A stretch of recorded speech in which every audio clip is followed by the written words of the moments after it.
It's absolutely possible to reach such a depth of immersion that you can become aware of even your neighbor. But if we take a healthy person and they put themselves through this ascetic practice without holding back, I don't know, maybe in about 2 weeks they'll just be sleeping on the ceiling, because where else would they go? This is an enormous amount of power from a completely functional system. In fact, out-of-body experiences are not that complicated. A person has the ability to move their consciousness through space independent of the physical body. And when a person is engaged in practices, they can spontaneously take advantage of this ability. We come to light body practices, and somewhere around Wednesday we disappear. Anton, some of your viewers experience mystical events in their lives, and that scares them. Here's a comment. I found myself in another world a few times. I really want to go for a walk there, but I'm scared. What if I don't come back? Tell me how to come back, not after 5 years. People who can go to another world for 5 years don't ask such questions. If a person is asking such questions, they really have nothing to worry about, because everything will happen automatically. On top of that, when a person is really in some parallel world or in some other dimension, then the countdown is in seconds. You just have to loosen up. The level of perception, just get a little distracted, and that's it. And the person becomes aware in their body again. If a person travels there all night, jumps, flies, does their own things, studies, learns, it's just a dream. It's a world, unreal. It's an absolutely fantastical world. It doesn't require any resources to be in it. And from such a world, obviously, there are no problems returning. That's why all those who scare with the astral, all those who scare with some kind of settlers that will take over from the body, that something will happen to you there, well, most likely they didn't have any idea at all. Such experiences, or they have only had a few brief outings, and based on that they build their attitude towards everything. Well, basically they're lying. Everything around is just a bunch of nonsense. And there are no problems there. Everything is great. If this is the real world, that's it. Every second counts. Before you know it, you'll be warm again. If it's not the real world, then it doesn't matter at all. What you do there, where you walk there, you will still wake up as soon as your body starts the awakening process. So there are no problems with this. You can travel freely. You can stroll around without worrying about anything, and everything will be wonderful. Then we can just laugh together at those who will once again try to scare people with their horror stories. Some kind of scary astral world.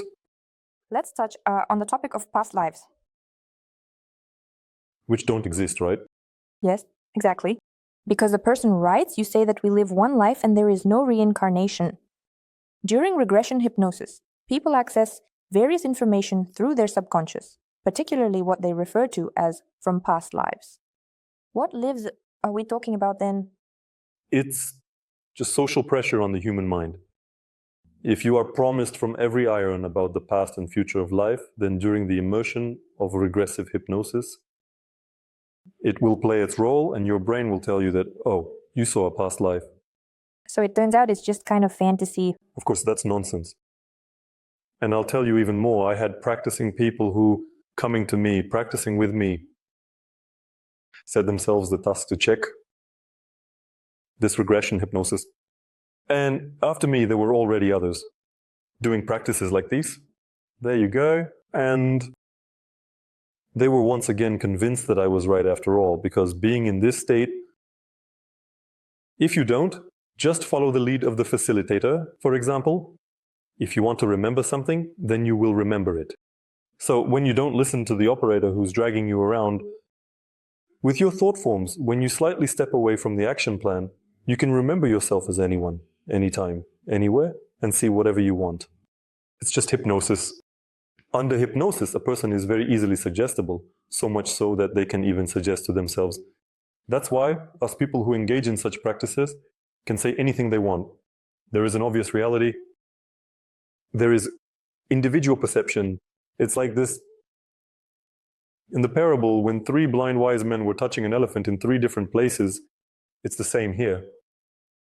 People are feeling this out applied to these constructions, that this is the past and future of lives, and they never question where this came from in their heads. Why did they suddenly decide that this is the past or the future? And it turns out that this is just from some books that were never written in Russian, never written in some living languages. They were written in ancient languages, lost languages, forgotten languages. So the translator thinks, well, I'll translate it as the past and future of lives. And in the same book, I'll translate that time is an illusion. And in one book, we simultaneously have that time is an illusion and that there is a past and a future. So how does it all fit together? It's unclear. Well, it's illogical, just plain simple.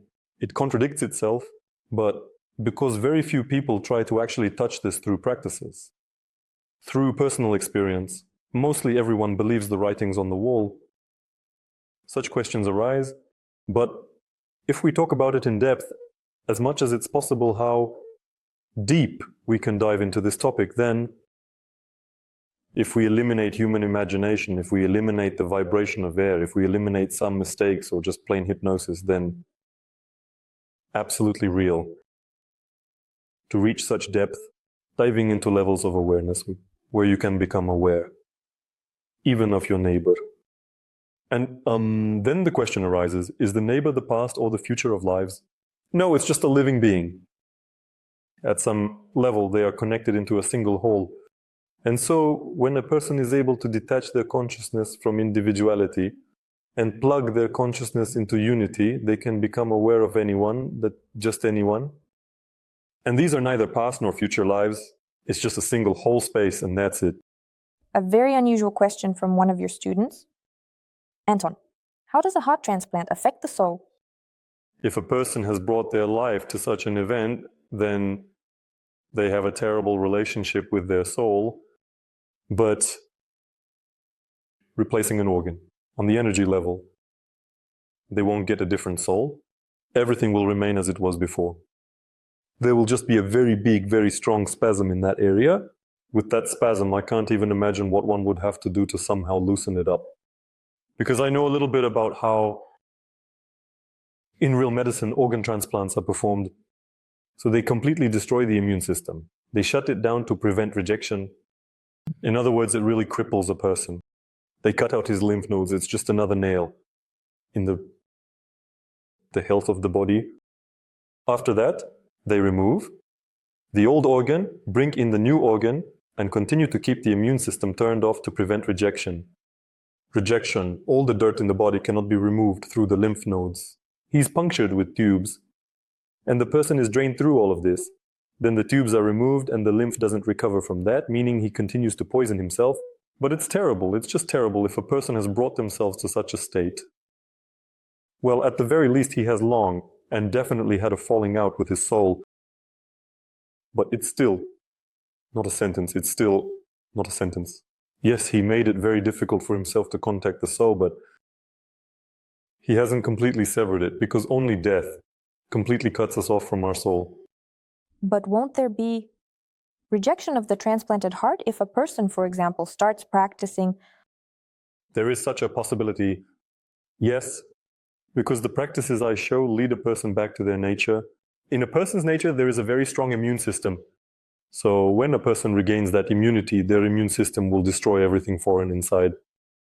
If by this time a person comes to an agreement with his body, explains to his body that this particular organ is now his property, that it is now a part of him, then there is a possibility to balance all of this out.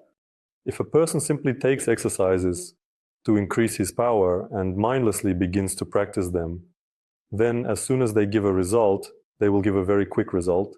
His immunity will jump up. His immunity will destroy everything that is foreign. This applies not only to transplanted organs, but also to any technical devices inside the body and artificial body parts. Everything will start to be rejected, even some fragments, some splinters that weren't there. A long time ago, everything will start to fester, everything will start to be removed, because the immune system will be working at a high level. What does high quality immune function mean? That's when everything foreign needs to be destroyed.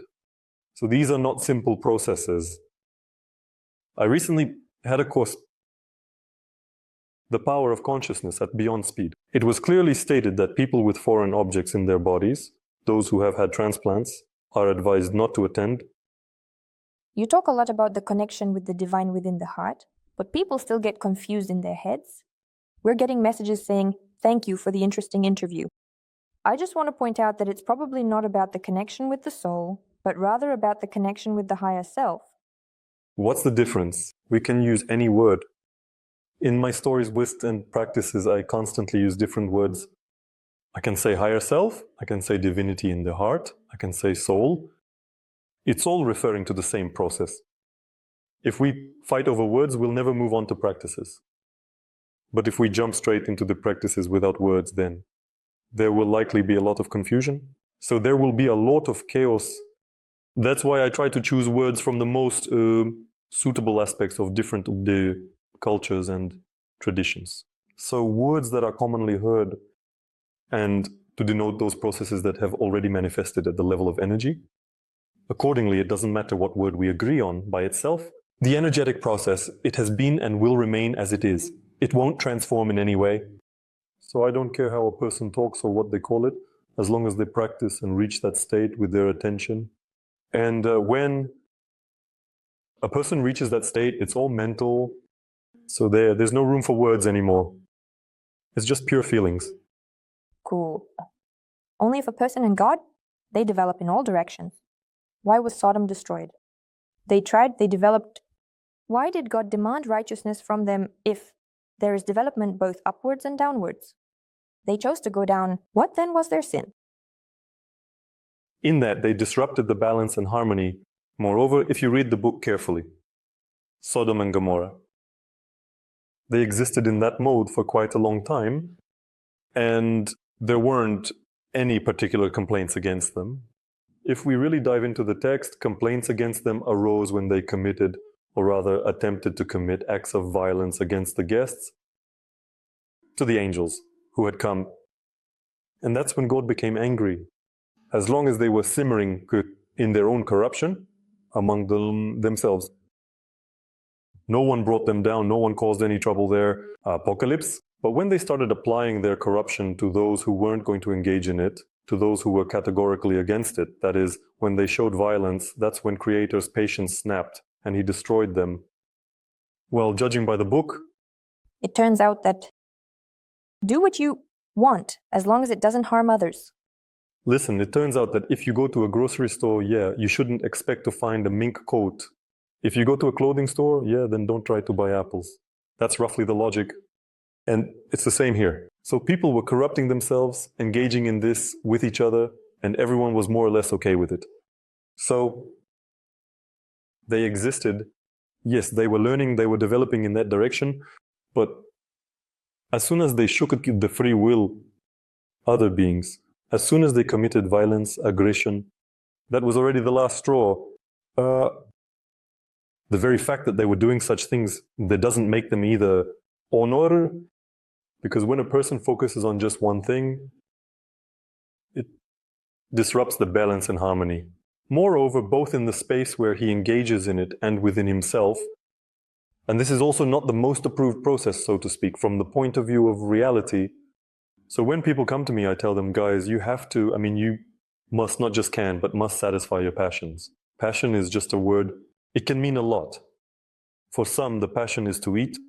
For others, it's sexual. For some, it's creative. For others, it's musical. So passions are different. For some, the passion is to fight, to go out and do that. That's also a passion. For some, the passion is to have and raise children. This is also passion all. Without which we can't make sense of our lives, are our passions, and they must be satisfied. But they need to be satisfied in balance with your soul. Why? Not because we're breaking some rules or angering someone. We break the rules, or there we might be angering someone. This is purely a technical process. These people who have reached extrasensory abilities, and there are already quite a few of them, I have a special Telegram channel for those who have purchased the course, and it's been about a year there, maybe a little more. There, people are starting to write based on their experiences. And they write with both excitement and horror. Yes, now we see how it works. Now we have an understanding of how it works. And sometimes even our understanding doesn't allow us to stop. So even understanding what you're doing, it still somehow just happens. So it can be very difficult for a person to sometimes even deal with themselves. But at least a part of the veil has lifted for the person. I fell asleep, and he sees that when you satisfy your passions, your consciousness crystallizes. You become covered with constraining structures. When you go into the soul, higher self, divinity, heart, it doesn't matter. You, on the contrary, loosen up and relax, and your consciousness starts to become more flexible. And so, by carefully balancing the two processes, you can live a happy, beautiful, and fulfilling life. But if you only go left and only go right, most likely it will lead to an exit. Nonsense. Even those people who focus solely on spiritual development still get distracted. They are still pulled away by their passions. Well, obviously, people who choose only passion burn out very quickly because there's a rapid crystallization and that's it. Then comes death. And it's precisely the ability to balance these two processes that allows you to live a very high quality, very good life. Among your practices, there are techniques for working with sexual energy. A student had a question. With the help of practices involving sexual energy, can we, I believe yes, and how can we delay menopause? Menopause is not about the presence or absence of sexual energy. Menopause is a stage of aging, meaning it's the wilting of the body. Accordingly, the practices should be aimed broadly at the restoration and regeneration of the entire body, not just playing around with sexual energy. Our sexual energy has opportunity to participate in the regeneration of the physical body, but that's not enough. It's catastrophically insufficient. You also need to master the techniques of opening the gates, techniques, for allowing energy to flow through you.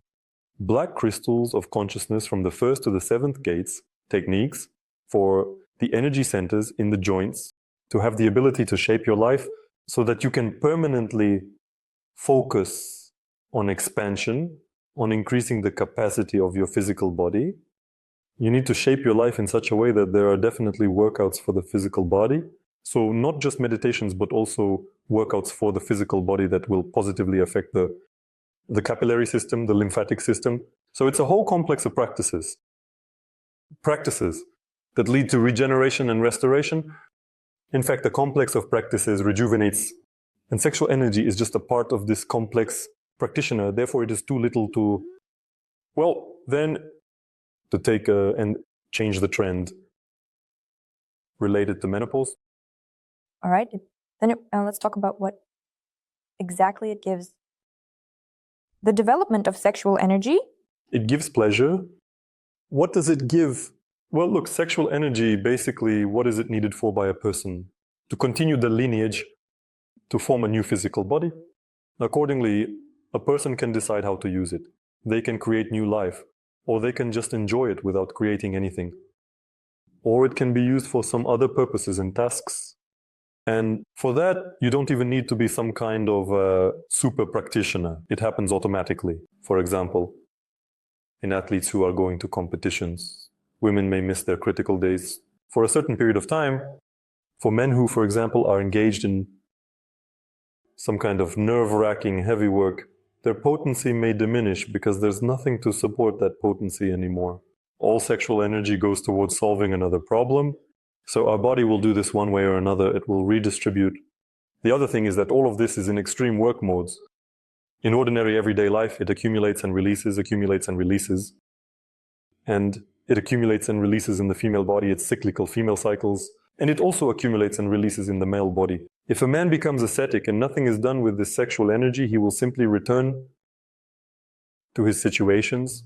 In youth, basically, he has something going on with ejaculation, that's all. Around school years. That's it. That's all his practice will be about, getting his ejaculation back. It needs to be channeled somewhere. It's pointless to just accumulate it. Well, I know, yes, they can. Start to get indignant, and then someone writes there, I've been there for a whole year. I'm not doing anything with it, I just don't have sex. Well, it's not all that straightforward either.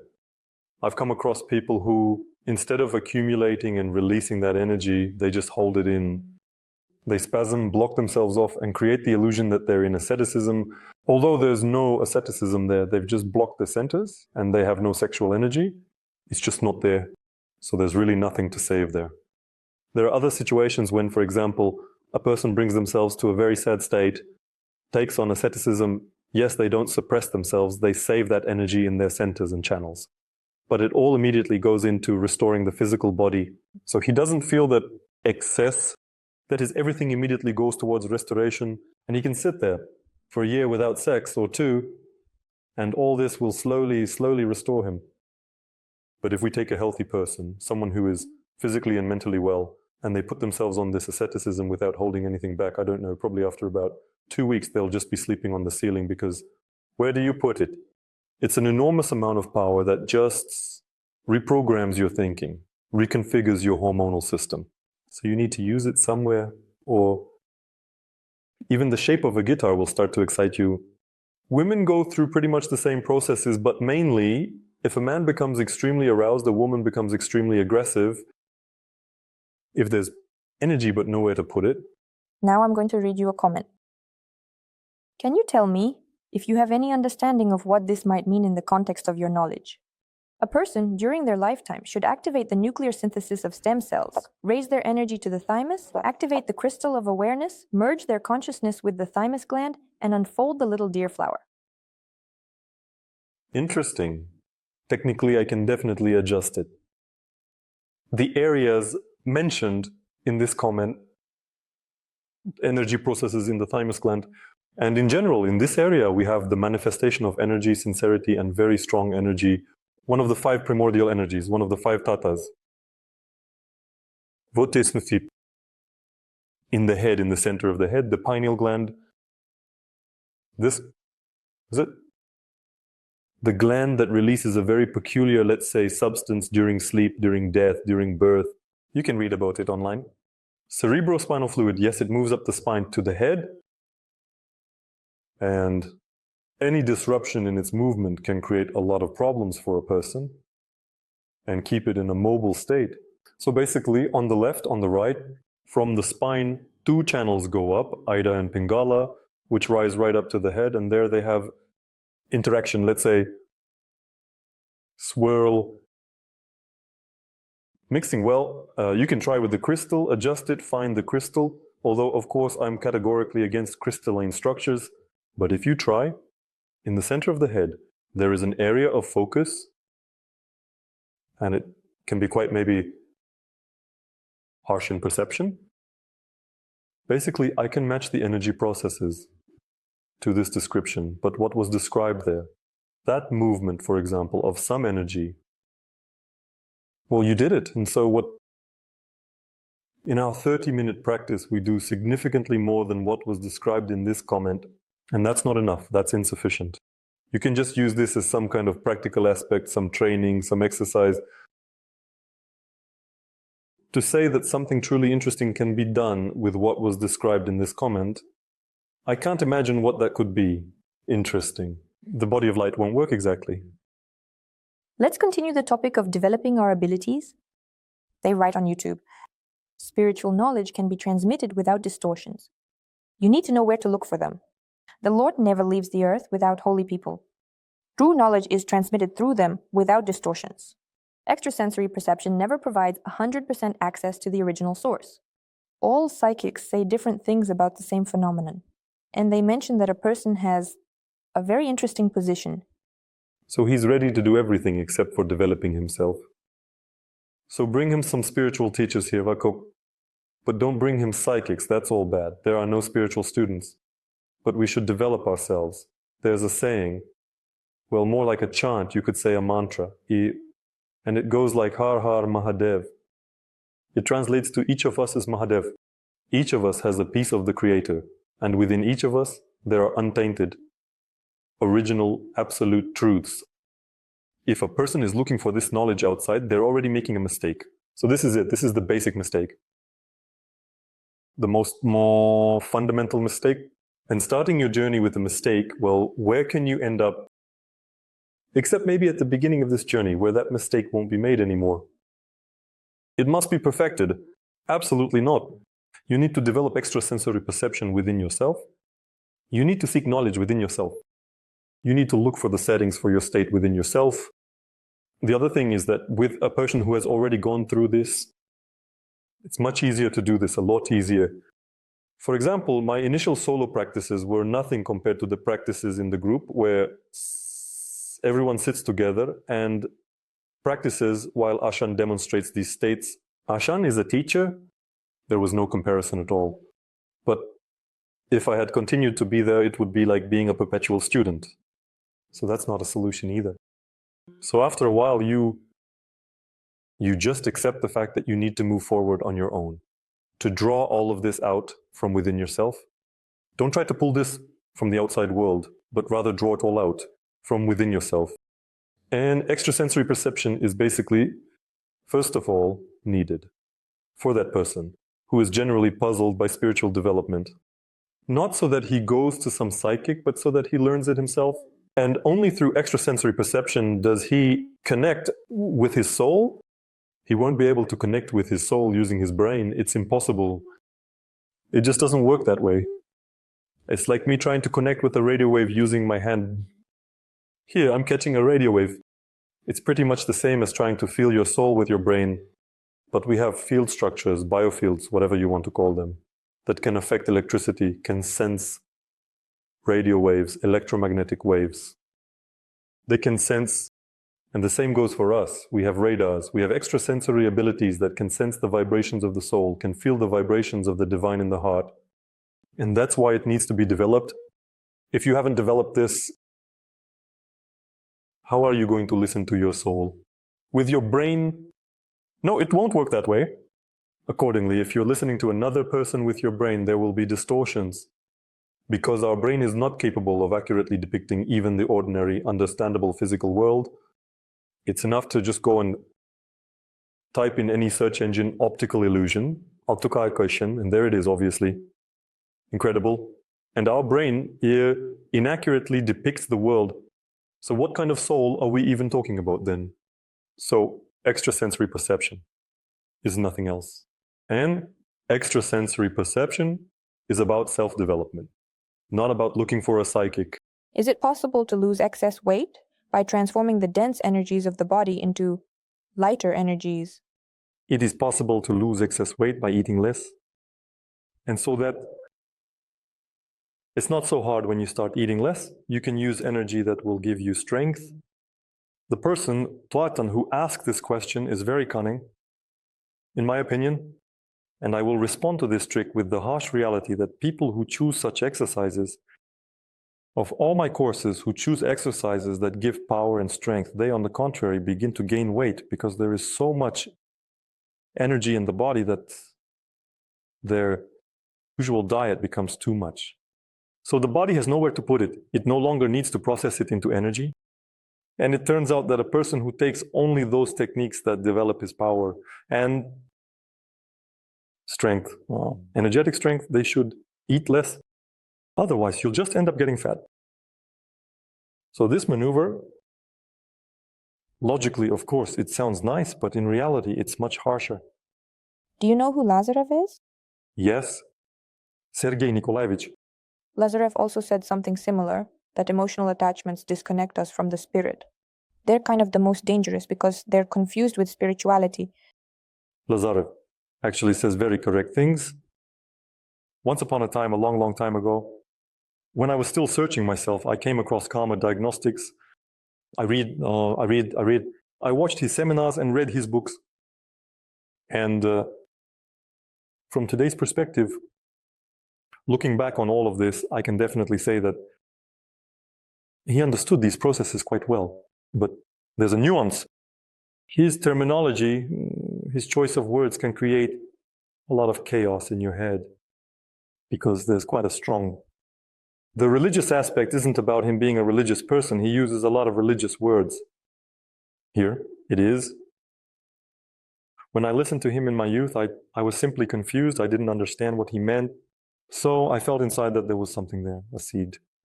But it didn't come to mind because the terms were not incomprehensible, the words were incomprehensible. But after a long period of time, when I had already developed my extrasensory perception, when I had already practiced a huge number of practices, when I had already begun to teach myself, when I had already begun to look for suitable words myself, I still somehow returned to those information flows or to those people who were on my path, who came across me on my path. And definitely, yes, definitely, he says very correct things, but it is very difficult to understand him. And if you still manage to understand it, it's an absolutely working system, absolutely working. But if you can't understand him, you can just struggle for years, like a fish against the ice, and nothing will happen. I'm sitting here right now. Part of the brain, I remember, he has a very weak expression of the thought that it's all within us. Not somewhere out there in the fields, in the energies, in layers. He really loves to talk about the subtle layers. And when you start listening to him, you really want to, that's where you might start looking. But in reality, you can begin searching from your heart. And this is the omission. Can create a lot. Lost time, let's say.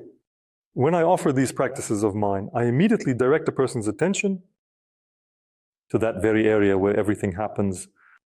No need for any subtle planes or anything like that. Well, it's unclear where to look for them. Some viewers are interested in your teacher. Who is Ashanom? Can you elaborate? Oh, you can't. The second question. Are there any books or articles for reference? No, there aren't. I'm in my very first interview, which just, it came out also. The channel Mysteries of Life 2, in my very first interview, I mentioned that I don't have the ability, I don't have the right to talk about anything that would help identify that person. Anything that would allow, find this person, identify this person, because this system is completely closed. It doesn't require a following. It doesn't demand attention for itself. So there are people who have set themselves extraordinary goals, and just a crowd, just let's say this, hustle and bustle, questions, inquiries, and interests are not welcome there. Therefore, when I started to move independently, accordingly, there was an agreement that I would show everything that I could do, everything that I knew, but in no way would I give the opportunity to reach that to the school where I gained this knowledge. And the same person is asking if you are familiar with the tradition of the Nats. What can you tell me about it? Well, of course, I've heard about this tradition, but you can look at me, I have no relation to it. If we're talking specifically about the tradition, about the words that can be used for searching on the internet, about my tradition, it's called Shrevizia, but believe me, there's very little information about this on the internet. It's extremely scarce because the term vidya, the very way of understanding it, doesn't imply recording, it doesn't imply jnana, it doesn't imply texts, it doesn't imply books. That is vidya. You can either see it or you can't see it, and you just keep practicing. You're still not ready to hear about it, to talk about it. And accordingly, this whole system, all these methods are aimed at developing a person, not just telling them something. It's not like you have a library where you can read about anything. It's something you either know how to do and you don't need to remember how or what it is. You can see for yourself, or you don't know how to do it, and then you keep practicing until you learn it. It's not about reading books, but about practicing, doing exercises. So there's practically no information. What exists doesn't really correspond to reality. I have no way of telling where it is, what my Shana's name is, how I can contact him, because there is no need for it. So either the spirit leads you to this organization or it doesn't. And the spirit responds to your personal intention, not on whims, but on intention. When you're not just sitting and wanting, but when you're taking action day by day, year by year, decade by decade, exactly in the direction that is most valuable to you, then yes, you can connect with the spirit to get in, like those kinds of schools. Could you please kindly tell me, if you don't mind, what your full name is? Everything I could say, I've already said. That's the maximum. Srilidiya. Anton. When you practiced with the Shan in the same way you do with us? So everyone would sit down? Who was with him? And he would articulate, guide the practice with his voice. And so it is everything. I show is how I was taught. Yes, at first it was talking, then over time when the level of extrasensory perception increases, and we could sit in silence for hours, yet we were all completely clear and aware of what was happening and what we were doing. Well, at least I have individual practices. And those people who practiced with me after a certain number of sessions also reached that level, which in principle didn't really need to be said out loud. It was even funny when someone would jump ahead, like I hadn't even had the chance to open my mouth yet, and he's already anticipating saying, oh, we're doing this now, oh, we're doing that now. Well, yes, that's right. So basically, the way I receive this knowledge is how I pass it on. But there are different levels of sharing this knowledge. Sitting in a circle or sitting in a broadcast and listening to me is not the only way to share this knowledge. One of your students wrote the following. Anton, thank you for the last new broadcast with Ilya. There's so much valuable information there, and it's all neatly organized. It was really awesome and interesting to listen. I was especially interested in the topic of egregors. I came to the realization that I had been poorly connecting with them my whole life. Whenever my boss would tell me again in yet another company that I didn't fit into their wonderful place, I would always get really upset. I thought there was something wrong with me. It turns out that's how it is. Especially after shedding the cocoon, nothing really grabs me. Neither Easter nor May 9th, nor parades, nor the situation in the world. By the way, I remembered that during the release practice there was a very strong pulsing in the back of my head, as if I was being hit with a mallet. But still, the question is, how to build a life outside of the egregors, how to work, for example, in organizations.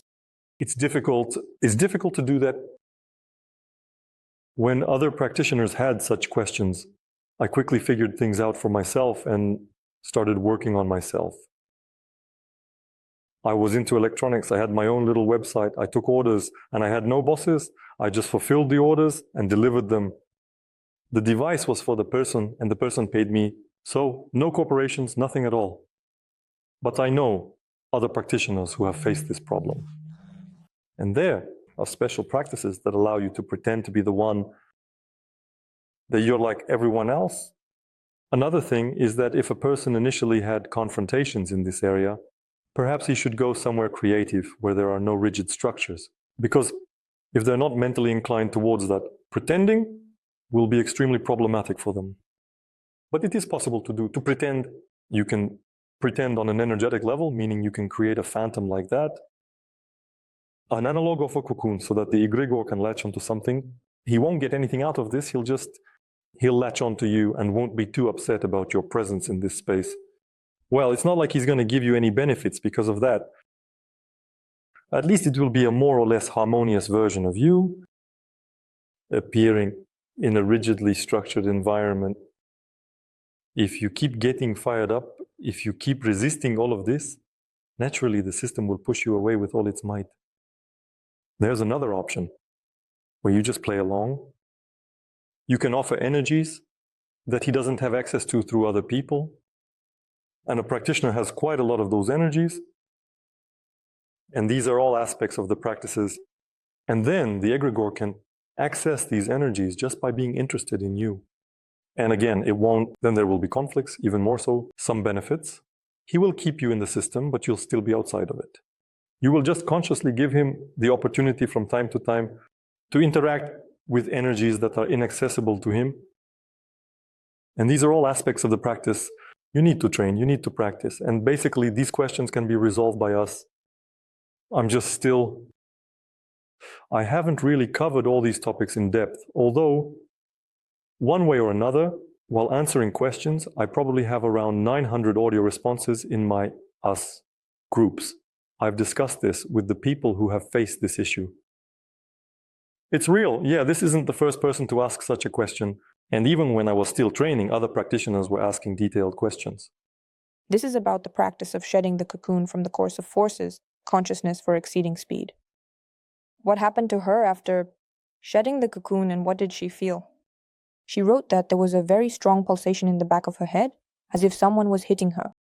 Well, yeah, because egregors mainly latch onto the back of the head, the neck area, and to the area.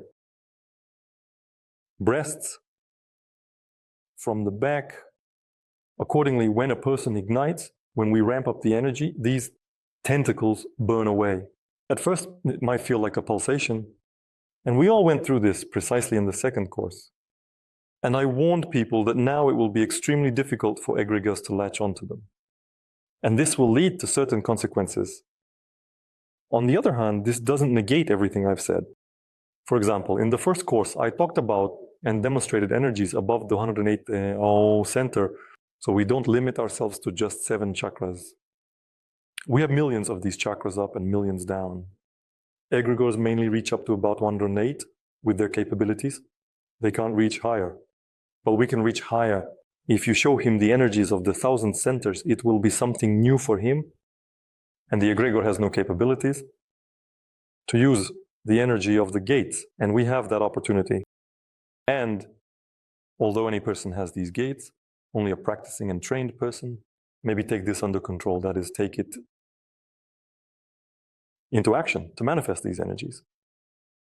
In other people, these processes are dormant. Accordingly, this was the case in both the first and second courses. A person can train their skills in mastering their gates and feed the games. The gate through them, there the energy is free, belonging to no one. So the person themselves won't lose anything from it. It's all games. That's from into the realm of passions, but it's cool. It makes life much easier, especially if people are not just concerned about living and dying, but are actually looking to evolve and develop. And also to enjoy it. Anton, there's a constant burning sensation behind my chest and in the area of my heart right now. Please explain this phenomenon. Another observation. I am surprised to start noticing that I can change not only my own reality, but also the reality of the people around me. It's a bit scary. Why is it scary? Strange. So what's the point of all this if you're afraid of your own shadow? What is this burning? Burning is a process of combustion and dissolution of constraining structures. Every person has them to some extent.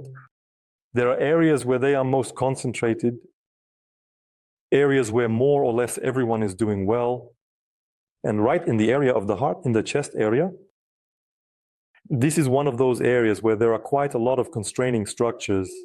So when a person engages in practices, he removes these spasms, and this is felt on a physical level, like burning, itching, tingling, pressure, piercing, just movement, tickling. And the fact that these processes have started in a person is completely normal. I was probably answering this right during the course while conducting the course, because there were not only practices, but also answers to questions. And that happened right in the process. Conducting these practices, I probably talked about all of this there. And here's the thing about the fact that the lives of other people are changing. When a person expresses their energy and does so quite confidently, and someone who practices does it with enough confidence, then other people may start to synchronize with them. Since we are all absolutely identical on the energy level, some people are in a more sleepy state, more constrained, while others are in a freer, more mobile state. When a person with a sufficient degree of mobility approaches a person with significantly less mobility, then automatically a person with lower mobility starts to pick up speed. His energy starts to come into motion, and accordingly this immediately leads to changes in his life. So there's really no direct influence here. It's like the laws of physics. You came closer to calorifier and you got hot because it just warms you up. It's the same here. In practices being aware of the cocoon shedding, I approached a person who does nothing, and he also began to have these effects. This is a completely normal process. No problems at all. And there's absolutely nothing to be afraid of. It's better to spend those resources on an even deeper understanding of yourself and your energies. Many people who take your courses notice positive changes in their lives. And here are the questions they have. Anton, greetings. Practices are very helpful. There's a lightness in the body, a lightness in life, but there's no progress in the dream body. I can't seem to become aware in my dreams, although I've started to remember my dreams better after waking up. And there's a feeling of resistance in the dream. Someone is hindering the awareness. Do I just need to keep practicing actively, or is there something specific I should do? In fact, leaving the body is not a difficult thing, but there are nuances that you need to know and things you need to take into account If a person knows these nuances and takes them into account, then he can find out about it. In my Telegram channel, it will be much easier for him to make that exit. If he doesn't know these nuances and keeps stumbling and running into the same obstacles that keep hitting him in the face, then it can take a long time. If I start listing all these nuances right now, it will take a lot of time, actually, but basically there's nothing complicated about it. Intentions, knowledge, the principles of entering this state.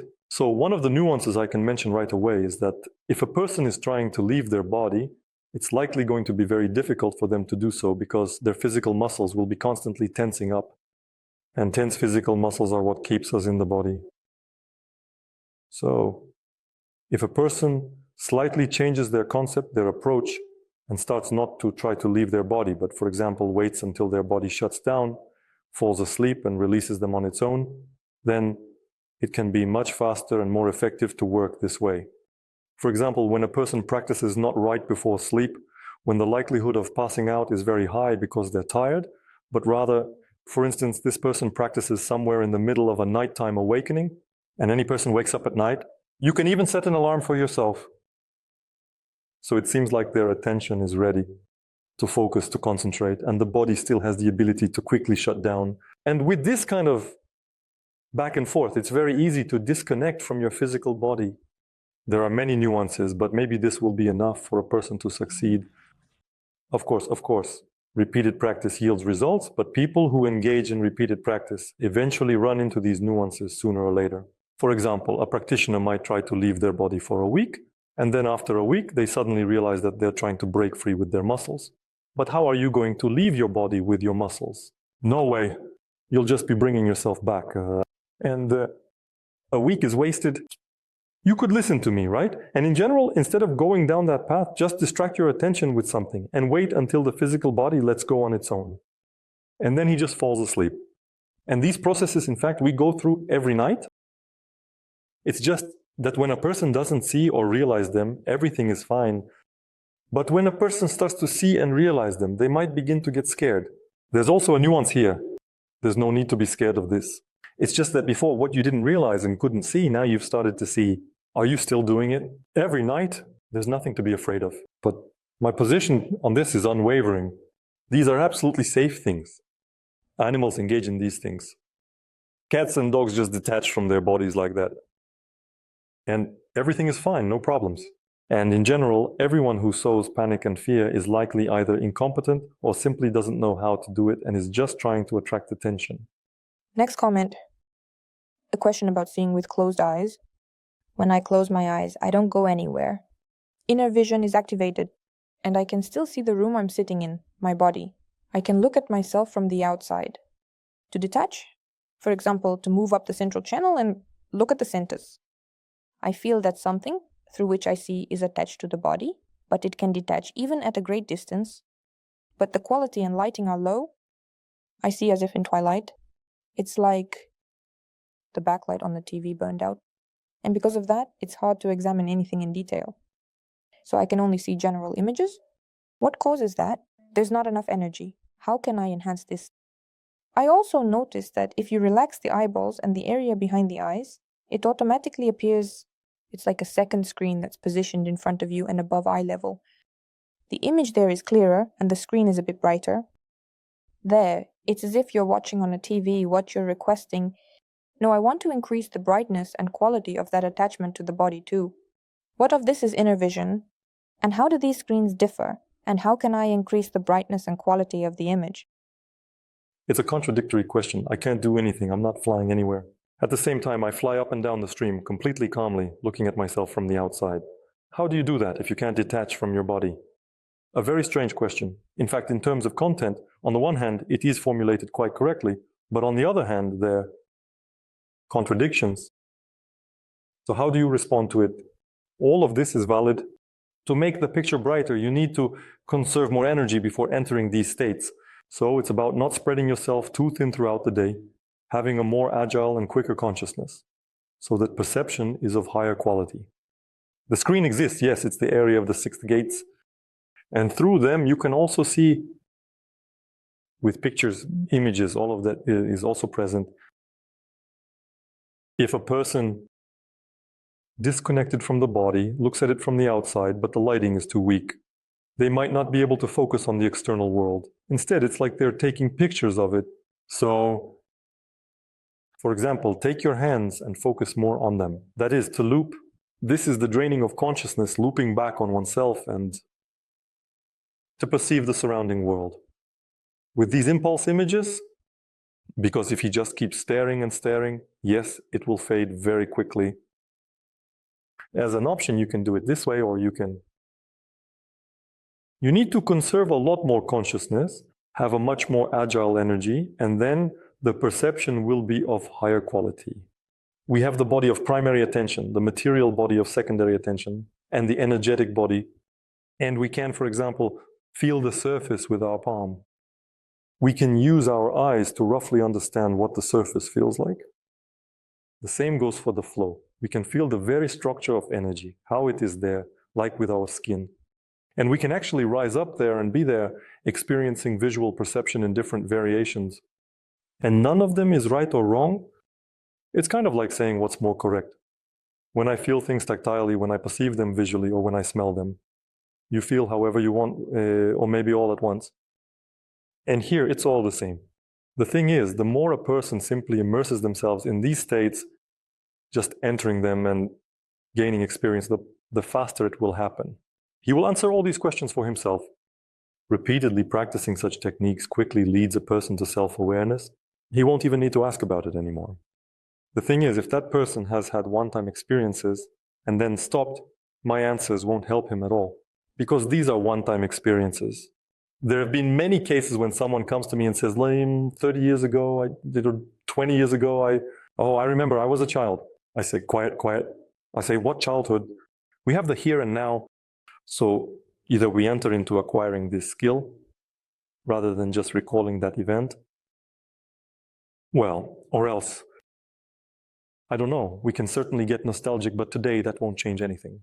That's why repeated practice, entering into these states, and being in these states is important. Train yourself to first focus your attention on yourself, and only then direct it towards the surrounding reality. Also, don't neglect the opportunity to feel with your flow, your field, the spaces where this flow passes. It goes up almost infinitely and down almost infinitely. To train, training provides answers. What I've just said will only work if it's applied. Good afternoon, Anton. I practiced a bit and noticed that after many practices, I have a smile on my face for a long time, as if I'm high. And after completing the second module of practices, tears started flowing and I wanted to scream. This is fine. Or is this already like ward number 6? Is that normal? What's so abnormal about that? People, sometimes they scream and cry over some nonsense and don't even ask themselves whether it's normal or not. So is it just a release of energy for him? Yes, no, actually it has to do with the fact that when a person truly, without fantasizing, but truly opens his heart, then that surge of love, that surge of pleasure that appears absolutely without reason inside the physical body, it leads to such effects. Such effects can also be caused by just some ordinary human joy, especially if that's a rare occurrence in a person's life. And here, not only is it without reason, but it also unfolds from within you. And that's why there will be such effects. There will be, and this is a sign that the practice is going well. It's just that over time a person comes to this, they adapt to it. And for them, this state also becomes something taken for granted. Just try to take that state away from such a person. He won't give it up for anything. And he will feel all the processes that his heart tries to shut down very vividly, very sharply.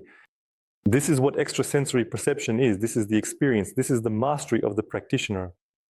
These are very beautiful processes. And the fact that a person is going through these processes, well, I can be happy for them. And that's absolutely normal. I'm very pleased with the practices in the course on the power of consciousness for the extreme speed, but I've noticed a significant increase in pressure in the space behind my eyes. What does this mean? This means that the pressure has always been there. You just weren't aware of it before. We develop extrasensory perception in our courses. With extrasensory perception, we primarily learn to feel ourselves And accordingly, those constricting structures of spasms and tightness that you already have now become consciously and noticeably. And now the next step is to loosen and relax everything. And after this stage, there will be another stage when you won't create them anew. Not to feeling certain processes, we often just drive ourselves into a grave on an energetic level. But as soon as a person learns to feel all of this, you won't be able to force it to run into the grave anymore, because he will see what he's doing. He will see how it reflects on his energy. Right now, you can see the state of your energy, and you have the opportunity to change it and not repeat it. I have a question. Is there a connection between my practices and what's happening around me? Internet outages, power failures, my car completely broke down, and I got a little hurt. It felt like I was being stopped. There is definitely a connection. It's not just about having it, it must be there. The connection between practices and the manifestation of the external world. I also had problems and all sorts of technical glitches, light bulbs burned out and the computer broke down. When you have a lot of energy, but you haven't learned how to behave properly in that energetic state, you start to smash everything around you. It's mainly because of the hustle, the fuss, and the outbursts of emotions. If you have little energy, but you burst out with emotions, no one notices you. If you have a lot of energy, you flare up with emotions. For example, light bulbs fly out in the apartment. There's just no skill in being in a powerful manifested state. Over time, a person will become more harmonious, calmer, and more balanced. He will already feel quite confident and comfortable with this level energy. And right now, he just needs to get used to it, to adapt to it. And it's not a question of something stopping you. It's a matter of the fact that you're still too anxious. And if before you didn't have the strength, even there, to cause some harm to yourself, here's an example by analogy. If I'll walk slowly and measuredly, I'll hit the wall, nothing will break. I just bump into the wall. If I run into that wall at full speed, I definitely feel it as a big crash. Some part of the body. It's the same here. When you're weak and lethargic and trying to do something, it's basically very difficult to get hurt. But when you're fiery, when you're sharp, when your energy is strong and you keep behaving that way, you'll crazily keep bumping into the material world and there's nothing you can do about it. As harmony comes, habits, awareness, all of this will disappear and there will just be pure power. During my practices, I had the feeling that I was observing myself from the outside rather than from the inside. So not from the first person. What's happening? A person has the ability to move their consciousness through space, independent of the physical body. And when a person is in practice, they can spontaneously take advantage of this ability because it's something that every person has. Yes, it can be discouraging at first, but we are like this, we have it. And I can even say more from my childhood. A person doesn't just move their consciousness without using their physical body at a specific moment. They also, and splits its consciousness. So in childhood, around the age of 3 or 4, when that little piece of consciousness already understood where it had landed, learned to interact with matter to some extent, and realized the rules by which the world operates here, it starts to have questions. I disagree. I would even say, is it really that bad? Moreover, some people might remember this, that inner protest from childhood, while others can't recall it. But since the skills haven't completely faded yet, this little piece of consciousness confronted with the fact that everyone here will die, parents will die, relatives will die, and you will die too, and there's nothing you can do about it. And everyone has come to terms with that. This is a very strong protest. A child starts to feel, no, I don't want to just disappear. This is exactly what happens at the boundary. When consciousness has already entered matter, is starting to connect with it, but still retains its mobility, is because of this protest. This little piece of consciousness starts searching for an answer to the question of how to avoid this. At that moment, this consciousness splits into several parts. It starts to move, seeking answers to questions independent of the physical body. In most cases, these pieces of consciousness leave through the gates. I talked a lot about them in the first course. These are portals to other dimensions. And the pieces, having passed through the gates, In these other dimensions, they search for answers to questions. At the same time, one part remains in the physical body, and after some time, the part that is in the physical body becomes so much coarser, so fused. It hardens, crystallizes to the point that it completely forgets about this event. And those pieces of the same consciousness returning from the multi-dimensions with the answer to the question, here it is, here's the knowledge, take it, take it. This piece in the body has already closed all the doors, locked them here, and is looking exclusively at matter. I have a practice for connecting these scattered pieces. It's called the connection of doubles from the gates. In general, about connecting these scattered pieces, and each piece is you. At some point in time, it just becomes natural for you. You might do such things, and at some later point in time, you'll think, oh, what is this? Yes, how can this be? It can be we just forget about it over time because we get too immersed in matter. You mentioned that a double is sent with the purpose of seeking an answer to a question. At the same time, meaning the double, spends time in that world.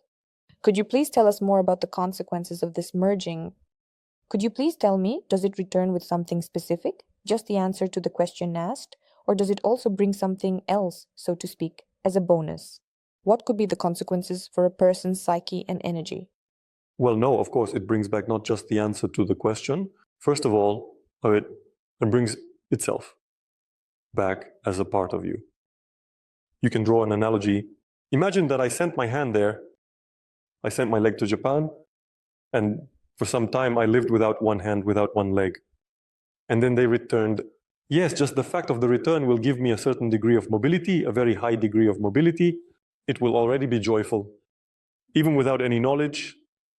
But here, it's like there's still a bag of gifts in my hand and attached to my leg. I don't know, maybe some kind of car. This one even brought me a car. Of course, they don't come empty-handed and not just with knowledge.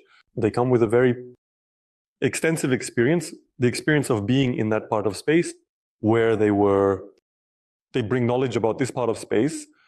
And in what form does it appear? So, just as knowledge in your head? You know, it's something similar to losing the memory of having learned, but at the same time not losing what you learned. Roughly speaking, you don't remember how you learned to play the piano, but you sit down and play. How did you learn? Where did it come from? You just have that skill and that's it. And accordingly, when these particles of consciousness come back to you, you gain a huge number of skills for being in spaces free from matter. And all these skills, you just have them, you just absolutely know exactly how to do something, and you can do it. So you don't just know it, you can actually do it. You automatically gain experience as well. So it's not like reading a book and saying, look, I guess I can do it. You start doing it and nothing works because you have no experience. And here, you know, you're sure that you can do it, you start doing it, and it works out. Naturally, this mostly relates to energetic spaces. But the acceleration in practice appears to be crazy. When you connect with this, you let those scattered particles into yourself. You also need to work on this because they are mobile, they are fiery, while you're just sitting here crystallizing, tightening up inside your material body. So you need to somehow synchronize in terms of mobility, and through this process, let them in. So basically, there's a special practice where all of this is done. And this is a very strong support for people who are striving for energy, for an energetic state. And that knowledge and those experiences, sometimes even the knowledge you don't suspect is just within you, it becomes just in the type are present. At the same time, how you learned it, how you mastered it, you have no information. You're just amazing. There can be some aspects of magical mastery, some aspects of knowledge about the structure of the universe, some aspects of self-evident journey. After that, so just yesterday you were completely knocked out on the bed, and today you're just traveling through the entire universe, and it feels completely natural to you. All of this leads to the unification of scattered pieces of consciousness into one whole. Anton, I practice almost every day, and I always do the heart opening practice at the end. In the whole practice, you can feel the fire, a flow into the head. For the last 3 weeks, they've started to burn really strongly. Cheeks? They ignite to such a state, as if I'm pressing a hot frying pan against them. And after this effect appeared, I recently got sick. During the illness, I had a red rash on my cheeks, like an allergy. I've never experienced anything like this before. What should I do about this? Is that normal? That's to be expected. The body starts to cleanse itself when energy begins to move through it more and more strongly and actively. Accordingly, if the lymphatic system can no longer cope, if the excretory organs can't clean the body, it all shows up on the skin. Where it's closer, that's where it breaks out. Accordingly, the immune system gets activated. It can behave strangely. At some point in time, it gets activated. The growth of the capillary system starts to supply the tissues of our body much more effectively. The skin, the muscles, to grow. So all of this, of course, reflects all these processes are happening. Well, I can't say that it's normal. Yeah, no, that's not normal. So you've activated your body to such an extent that only through energy was I able to somehow revive it and reverse these processes. Ideally, of course, it's better not to let things get to that point and to help your body on a physical level as well, not just through practices. For example, practices related to the active work of your physical body, such as fitness, dancing, swimming pool, contrast shower, sauna, walking, hiking. That is, by training our physical body, we help it to be a good conductor of energy. But if we don't do any of this, then increasing the energetic potential that flows through it automatically triggers processes of recovery and awakening at the physical level. So, if a person notices such effects in themselves, they shouldn't be afraid of it. They just need to... Physical body. Physics, plus continuing to practice. Yes, they just need to help their physical body to add something to their daily routine, or walking, or a contrast shower, or dancing, or swimming, or something like that, that it will allow the physical body to move. This will speed things up, but if he just continues to sit in the chair, well, it's not a big deal. It will all pass anyway. It will just take more time and energy. Yes, energy has this particular feature. It affects the physical body. In practice, I do it lying down. And for the past few weeks, as soon as I lie on my back and relax, not for practice, but just to fall asleep, the channels and lower energy centers activate by themselves. The reflex of Pavlov's dog, and the next person writes, I have a similar effect. As soon as I lie on my back, the gates 3, 4, and 5 open up and Kundalini starts to stir in the sacrum. I have a counter question, these people. Why do these processes close for them? A person learns to walk. They use their skill without thinking about it. A person has learned to feel their energy. Why does he fall back into unconscious states? Why does he lose sight of these processes again? That's normal. It's how it should be. That's how it should be when you feel not just the air temperature, light and dark, and what it smells like, but when you feel like you are energy flows. What state are your gates in? What state are your energy centers in? And how is all of that moving? So you're expanding your range of perception. And practices allow you to do that. And again, narrowing that spectrum of perception after coming out of practice is madness. You need to keep practicing. You need to continue with the practice to use it so that all the skills you've gained are permanently integrated into your life. Just like other organs are integrated, feelings, smell, touch, sight, hearing. That's why, for me, this question sounds strange. And why shouldn't you feel that, on the contrary? You are moving towards it, you are striving for it, you are discovering yourself and your energy, and you start to feel it. And why do I feel it? Yes, because you practice it. So ideally, you shouldn't stop it at all. You should keep feeling it. That's how it should be, in a good way. Today in practice, I felt a strong pressure around my navel. I started to explore it. I felt like a whirlwind, a vortex, creating pressure on my navel. Then I opened the entrance and breathed in that whirlwind, and inside me, a whole universe opened up. What was that? How can this even be explained? What kind of whole universe is that? We have these vortices at all the openings, so to speak. It doesn't matter if that opening is blocked or not. These whirlwinds are in front of the eyes, in front of the ears, in front of the nose, in front of the mouth. And further down below the navel, there are also these whirlwinds. A person simply found this energetic aspect, and through the energetic, specifically this aspect brought their consciousness to perceive the universe. So it's a way to engage with other energetic aspects. It all depends on how flexible a person's consciousness is, how much they trust themselves, how much they can let go, and how much they can really dive into these states, into these depths.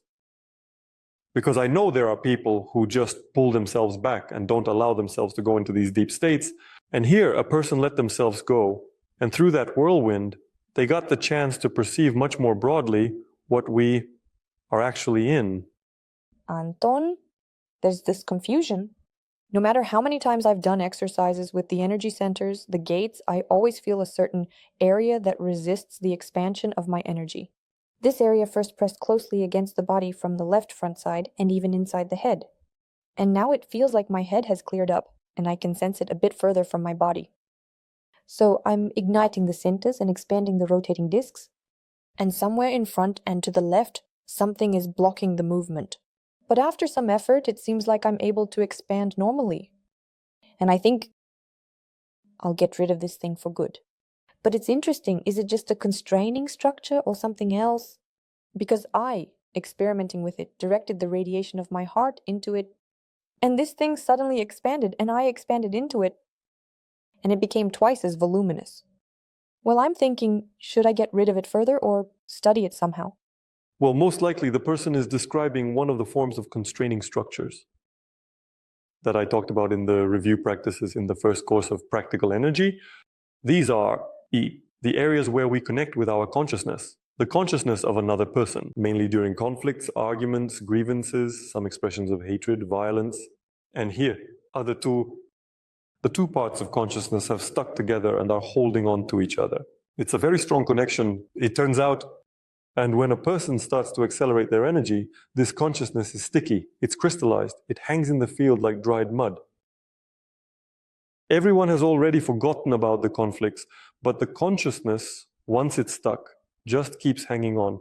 Accordingly, the person clearly feels that this thing is getting in their way, so his own consciousness is in a blocked state. If you direct your attention there, if you channel more fiery processes into it, you become like bigger, because your consciousness starts to melt and flow back into you. It's like in a cup, part water and part ice. If the ice melts, there will be more water. And accordingly, when you direct your attention to these constraining structures, you take your part of consciousness out of them, while the foreign consciousness continues to exist, crystallized. It needs to be let go. In this matter, you need to do two things right away. Take back what's yours and let go of what's foreign. So I have this formulation. I take back everything that's mine and I send everything that's foreign away. Or is it your own consciousness? I take back my own consciousness and I send the foreign consciousness away. And that's when the disconnection actually happens. Your consciousness becomes smart and agile again. The alien goes to the one with whom you were at one time, didn't share something, basically. All these processes and all are globally so profound due to rejection when we are upset about something. Being upset is not a sin, but reacting to that upset with tension and rigidity is, if a person is dissatisfied with something and starts to feel offended, hate, show aggression, exhibit violence, or become despondent, to crystallize, well, at that moment, he loses a part of his consciousness. It dries up, it crystallizes. If a person is taking all of this back, then there's no need to endlessly sit and forgive everyone. On an energetic level, that's it. You don't veil it. There are questions regarding the light body. One of the practices of your tradition, when a practitioner transforms their physical body into energy. And here's a comment. When leaving this physical world in the light body, as far as I understand, the physical body completely disappears. In literature, there are descriptions of some yogis who left their bodies in the lotus position and departed. At the same time, it seems like the body doesn't decompose and smells like flowers. Where and how did they go? What happened to the body? At that Basically, they went into nirvana, into a space called the 8th energy center. So if we take the 7 chakra system, that's the next chakra up. That's where they went. So there's no light body implied there at all. They simply were choosing permanent enjoyment as a state, has nothing to do with the light body at all. Let's talk about what is really happening. When exiting into the light body, the physical body disappears. It actually dissolves into space, creating a slight glow. And how many years and what exactly do you need to practice to achieve something like that, guys, sooner or later? I will talk about these practices not right now. Right now, I need to gradually, starting from the very basics, show the steps, the stages of achieving the light body. And accordingly, sooner or later, we will come to those practices that are already directly, that lead to creating such an effect. But let's be honest, how many of you would actually sign up for this course if I said, guys, look, starting next Monday, we come for light body practices, and by Wednesday, we disappear. So how many will come to this course? I'm not going to this course because I still have things to do in this world. So we're steadily moving in that direction when all the foundational steps will be published and available. Let's move on directly to these practices. But in general, I can say that these practices are based on the interaction of the physical cell, the body, with the energies of the 5 tet. And it's quite possible that in the near future, I will be conducting practices for a deeper immersion into these processes. Yes, we won't be leaving in the light body, but we will lay one brick, a foundation, not just a brick, but a solid foundation for achieving the state called the light body or the rainbow body. In Buddhism, it's called the rainbow body, for example. In the tradition, for example, the Toltecs from the books of Castaneda referred to it as the fire from within. The names are different, but the process is the same. Who is ready to sign up for it right here and now? Let's summarize then. It turns out that at the moment, the practice of the light body is not available because people are not ready for it. We are doing practices that lead us to the light body, but we haven't manifested the light body yet. We train ourselves, we get to the point where to have the opportunity to perform this practice at the moment, it becomes relevant. Thank you, Anton, for answering all these comments. I think that was very helpful for our viewers. If we get any new interesting questions and comments, we will definitely come to you and I will make sure to respond to them. Do you want to unlock your inner strength and learn to manage energy? The course, Power of Consciousness 1. Practical Energy will provide you with tools to improve health, develop intuition, and gain a deeper understanding of the world. Join and start changing your life right now. Link in the description.